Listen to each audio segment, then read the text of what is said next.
So Dan, let's start at the beginning, because we know you're a big MSU guy. And I was talking to someone who went to school with you and said, even at Michigan State, you always had ideas for business and things of that nature. Now, we know you're so successful now at 49, but when did the wheels start turning for you? Oh, you know, by the way, at Michigan State, depends on what I was doing, whether it was successful or not. You know, it's just it could be something really interesting, or it could be something crazy. So, you know, those college days are kind of strange. But I don't know. I guess I've always been entrepreneurial.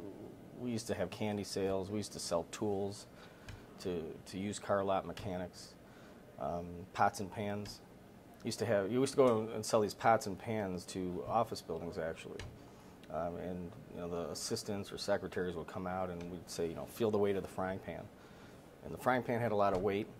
The rest of the set was pretty decent, but it was a pretty good deal at $19.99. So I remember, you know, doing those kinds of things. Used to deliver pizzas, used to make pizzas out of my mom's kitchen. So I always liked the activity and action, you know.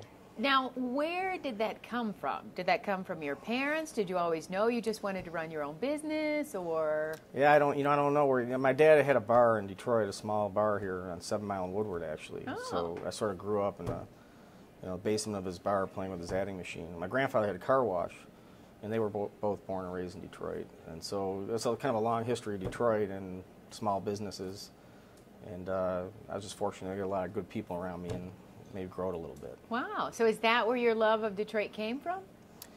Well, yeah. I mean, I was born in Detroit and lived in the city for a while, and then also around the city, within a mile or two of the city, a couple miles of the city, for my whole life, basically. And so I've witnessed and have seen, you know, the good and the bad and the ugly. I guess, you know, one of my first memories, I think I was 4 or 5 years old when the riots happened in '67. I remember my dad wasn't going to go to work, so he had that bar and he wasn't going to go. And I remember him literally saying, "I'm not going because there were riots." And I asked him, I said, "What do you mean? Aren't riots fun? Isn't that a good thing to have a riot, right?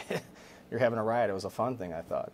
I literally remember that conversation, and I remember him telling me what had happened. So it goes back long, and it's deep, and you know, I think this is a great city, and we just got to, you know, keep it moving forward in a positive way. Absolutely. So where did Quicken Loans come from then? Because you told me about some of the businesses you sort of did in college. So when did you dream up Quicken Loans, or where did that idea come from? Well, I was in between my first and second year of law school, which I sort of went. I do have a law degree. I don't know where it is, but it's somewhere. So I was going to Wayne State, and I was going primarily at night. But and you wanted to be a lawyer? Not really. I think I went because my mother wanted me to go, to be honest with you. Okay. But I was going to law school, and I had a few little businesses. I had a real estate license, and the summer between my first and second year, I went into a shared office suite and just started brokering mortgages. At the time, you didn't need a license. You didn't need anything. We started off as Rock Mortgage, then became Rock Financial, and then sort of evolved into the whole Quicken scenario. So that's the way it started. I kind of just started that summer, and it's 26 years later almost, we're still doing it. Wow. So in your wildest dreams, when you first started out, I mean, a lot of young people think, one day I'm going to be rich and I'm going to be a millionaire and things like that. I mean, did you ever dream so big? Yeah, definitely dreamed big, but I never dreamed about money. I mean, one of our isms actually is money follows, it doesn't lead. And I tend to think that people who actually end up wealthy and with money are ones who are more excited about just building things or building themselves in a certain way, whether they're an athlete or whether they're an artist or a musician or a great doctor or a great nurse or a great whatever. And the businessmen, in my view or my experience, the ones who are pretty wealthy and do end up with money are the ones who aren't chasing it. I think you chase money, you don't find it. I think that if you sort of chase your dreams and build something of value, that money finds you. Now, you brought up isms, and I learned about your isms in action by going through this book. Explain this, because I've been learning a little bit about your philosophy in business, and we've been walking around here, and we were talking about how open it is here and how collaborative things are here, and you like it fun, and you don't like bureaucracy. So tell me a little bit about this. Over the years, we sort of like to pay attention to things. I don't know how exactly, I can't give you a date or a time or a moment that it exactly started, but basically, every successful company sort of, I guess, has these, corporate principles or philosophies or whatever. We we started having these little sayings that we would say. You know, one of them was, you know, always raising our level of awareness. And that's sort of the number one ism, and that means just paying attention, you know, picking our heads up, looking around, looking left, looking right, just paying attention. I mean, Yogi Berra said, you know, you can see a lot just by looking, which is one of my favorite quotes of all time. And we started, you know, kind of laying these things out more and more, and then putting them into little booklets, and then a book, and then start having training and orientation sessions around them. And so right now our isms, I think there's 19 of them, and they evolved over the years. You know, you kind of add a few here and there, and add one every other year or something, when it kind of deserves to get to ism status, I guess.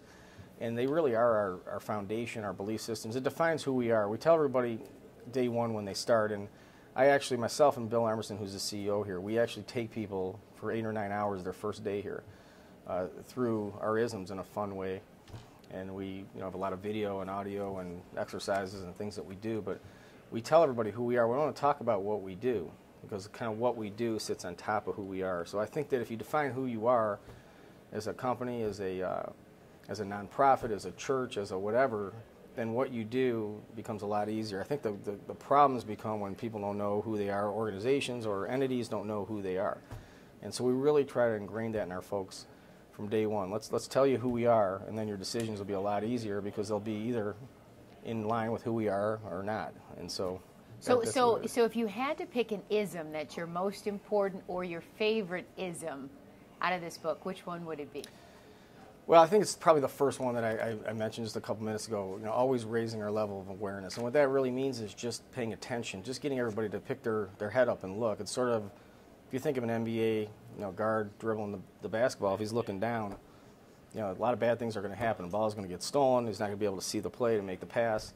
You know, whether you're a bartender, even if you're sitting there at a bar and it's a full bar, and people are coming from all directions, you know, a lot of times people or bartenders are sort of in their business and not like looking up. And if they look up for a minute, you know, they may see what's going on. They may, you know, tell people, I'll be with you in just a moment. And then if they tell you that, you'll probably stay there for 10 or 15 minutes. If they don't, you may get frustrated and walk away.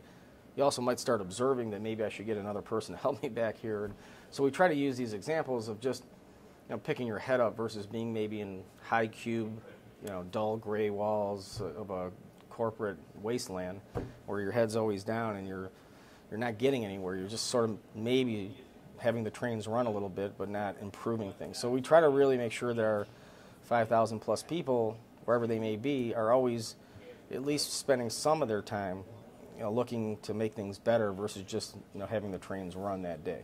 Gotcha.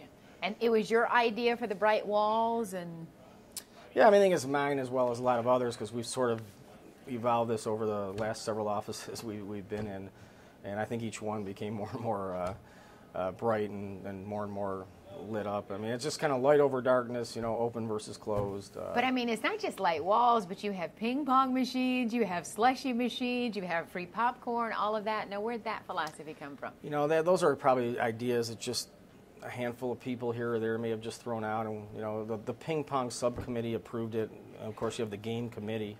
You know what I'm just kind of being facetious, but there's kind of an it's just a fun, open atmosphere. There's an inclination here for people to, you know, when people have good, cool, fun ideas, we're willing to try them, willing to see if it sticks, I guess. Okay.